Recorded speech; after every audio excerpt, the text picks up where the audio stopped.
Okay? You all right? Rick?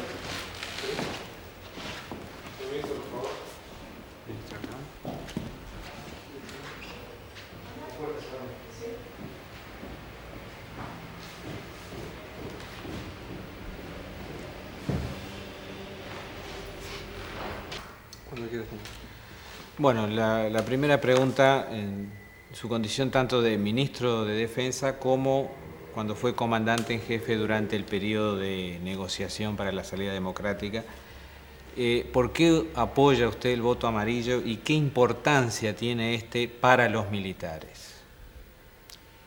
Bueno, en mi carácter de comandante en jefe del Ejército y en la actualidad como ministro,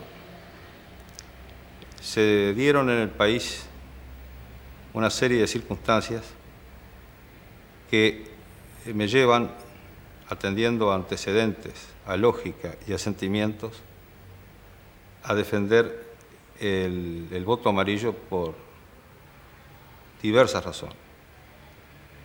Voy a explicar algunas de ellas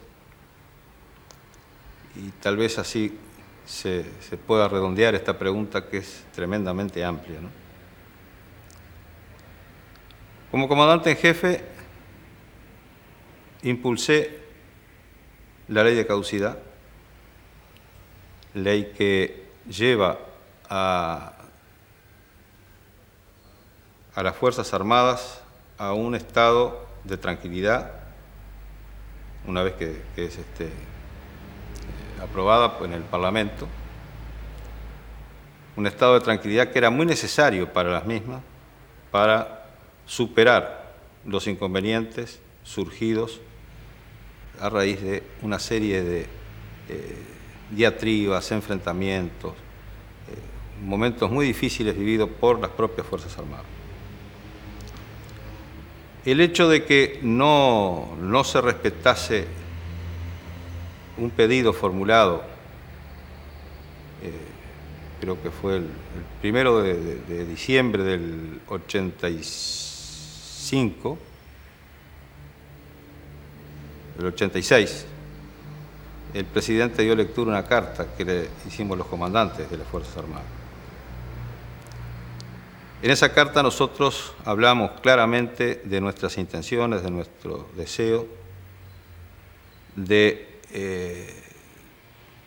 que se nos permitiera continuar conduciendo un ejército dentro de la medida de que nosotros entendíamos que era un mando responsable. Entendíamos perfectamente todo lo que podría haber tenido de negativo la actuación anterior, pero también hacíamos ver que si no era respaldada el pedido de los comandantes, en el sentido de que había que conducir a esa tropa de forma tal que confiaran en su comando, el ejército iba a perder la verticalidad y se iban a se iba a llegar a una situación igual o similar a la que hay en la República Argentina. Esto nos trae, tengo que dejar, por no entrar en muchas profundidades, la actuación de dos personas que influyeron mucho en la aprobación de esta ley, que fueron el presidente Sanguinetti por un lado y Wilson Ferreira Aldunate por otro. El coraje que demuestra, el coraje cívico que demuestra Wilson Ferreira cuando hace el esfuerzo de hacer aprobar esta ley es tremendo. Luego, como ministro, me encuentro ante la situación de que esta ley está en discusión. Que la ley se pretende cuestionarla, es decir, está cuestionada, y enfrentamos un referéndum que va a ser ahora el 16 de abril. No han cambiado las circunstancias, son las mismas causales las que nos impulsan. Entonces, en este momento, como ex comandante y como ministro, entiendo que la única posibilidad de que este ejército siga integrado, el ejército de las Fuerzas Armadas, digo, ¿no?, siga integrado a este país y que le proyecte de futuro un ámbito de tranquilidad, de paz, de comprensión, de vivencia en común, es mediante la aprobación, el mantenimiento de esta ley de caducidad. Durante el periodo de negociaciones del Club Naval, ¿hubo algún acuerdo explícito, implícito, en torno a que habría alguna amnistía o algún indulto, o simplemente no iba a revisarse lo que había ocurrido en el pasado? No, no, señor. Ese problema de amnistía es un problema muy manejado, sobre el cual se han escrito innúmeras carillas, pero yo le puedo asegurar que ese tema no estuvo sobre la mesa. Que ese tema, y llamo como testigos a todos los integrantes de todos los partidos políticos que intervinieron, y todos son contestes en que no hubo un acuerdo. Lo que sí hubo fue algo que estaba por encima del tema que se estaba tratando. Algo que hacía tan obvio que si usted está conversando con alguien y está discutiendo algo y llega a un acuerdo y se formaliza ese acuerdo, al levantarse de la mesa, esa persona que está conversando con usted, no se supone que usted la lleve presa, o alguno de los que integran la misma corporación.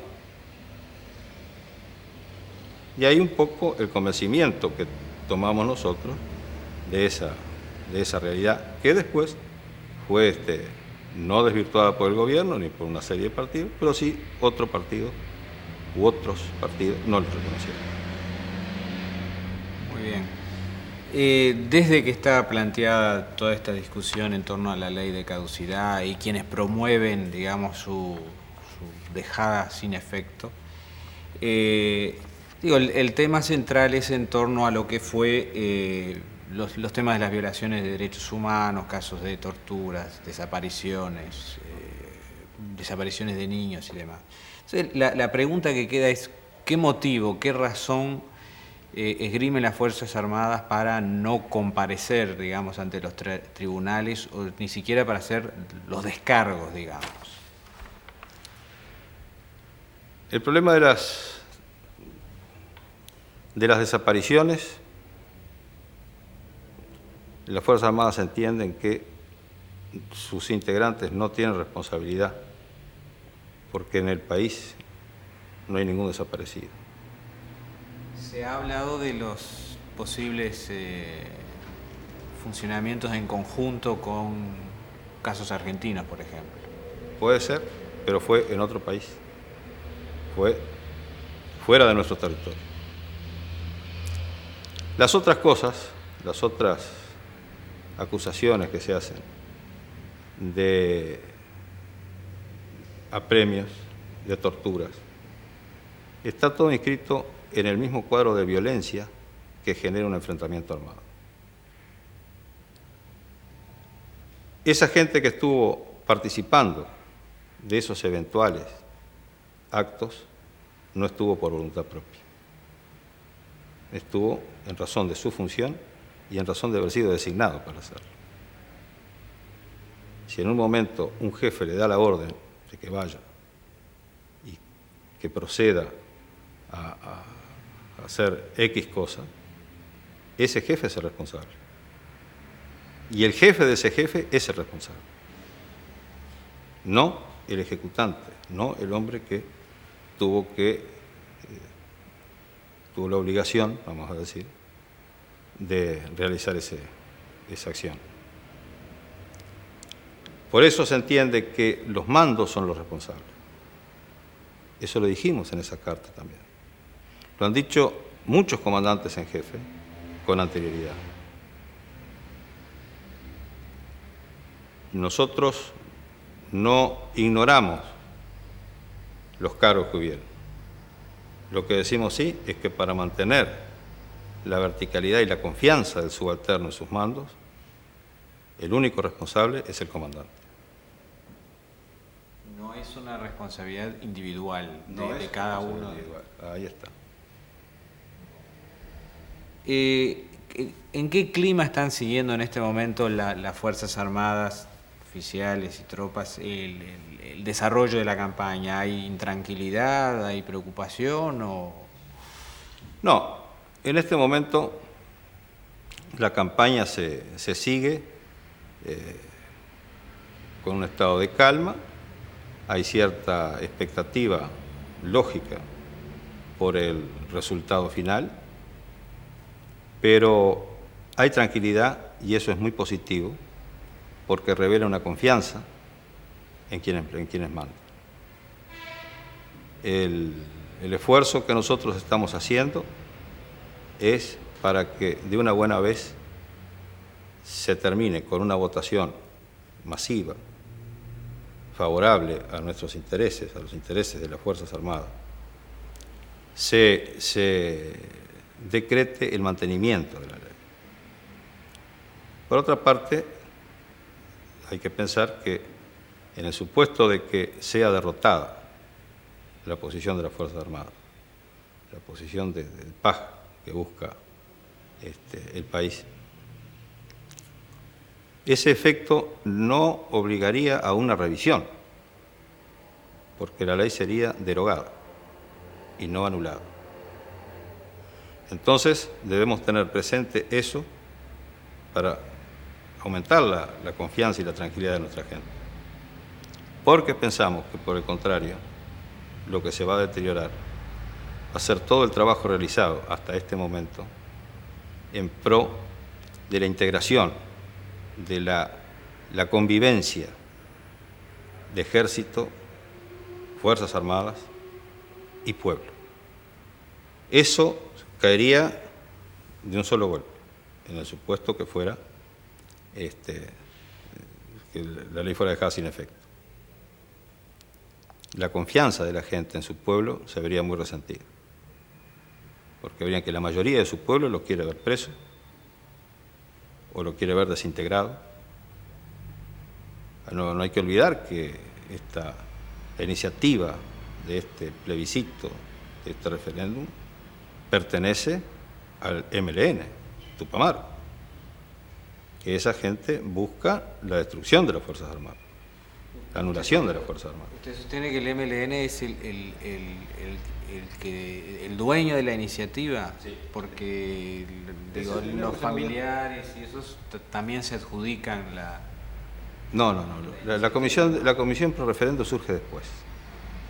Eso soy totalmente consciente, lo recuerdo. Sé que se ha discutido mucho, se ha dicho que el MLN no es el responsable, pero me consta históricamente, lo tengo muy presente, la responsabilidad que les cabe en este tema. Otro tema que está muy en discusión en este momento, y usted hacía referencia, es el de la derogación y anulación, ¿no? Usted da por sentado que es derogación. Ahora sí, eso podría ir, por ejemplo, a la Suprema Corte y serían... Habría una intervención judicial, pero lo que yo entiendo, en buen romance, es que una ley no puede ser anulada, porque una ley genera efectos, y esos efectos están latentes, es una vivencia que no se puede ignorar. Famosos temas donde hay dos bibliotecas, ¿no?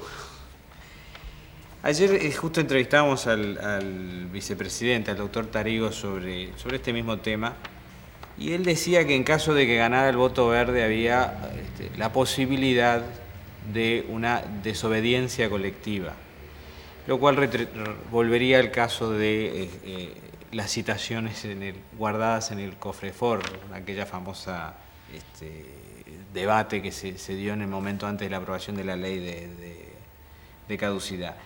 Digo, ¿es posible de que haya una desobediencia colectiva? ¿Es así? ¿No sería eso una forma de no acatar el resultado, digamos, no? Mire, yo espero que no haya una desobediencia colectiva en el caso que se interprete que la ley ha sido derogada. Hay conciencia dentro de las Fuerzas Armadas de que no debe ser objeto de rechazo esa posición. No nos va a gustar, pero donde podría haber algún problema es en el caso de que se diga que la ley está anulada.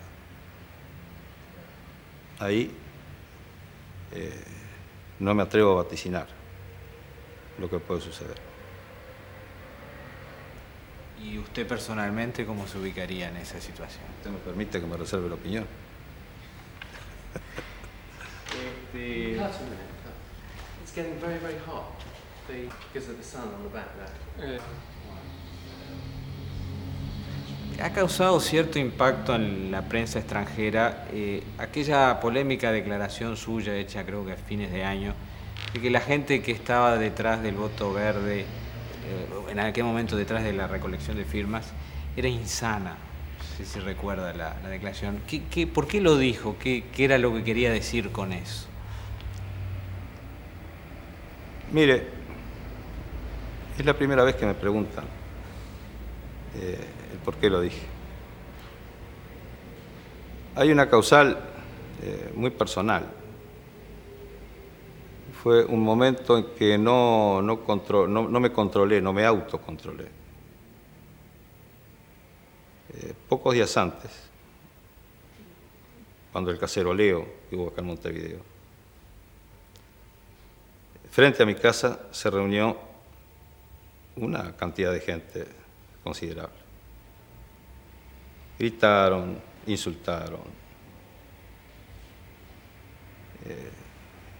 que salga, decían, salí, gritaron más fuerte, no, tipo, volví a entrar. Eso yo creí que no me había afectado, pero sí, sí. Me afectó, lo sentí y me di cuenta después que había hecho la declaración. Declaración que volvería a hacer ahora, únicamente agregándole que no eran todos, haciendo una abstracción, la abstracción lógica, razonable, de que no todos están en la misma posición. Eso yo lo dije, lo volvería a repetir, le digo, repito, con ese agregado.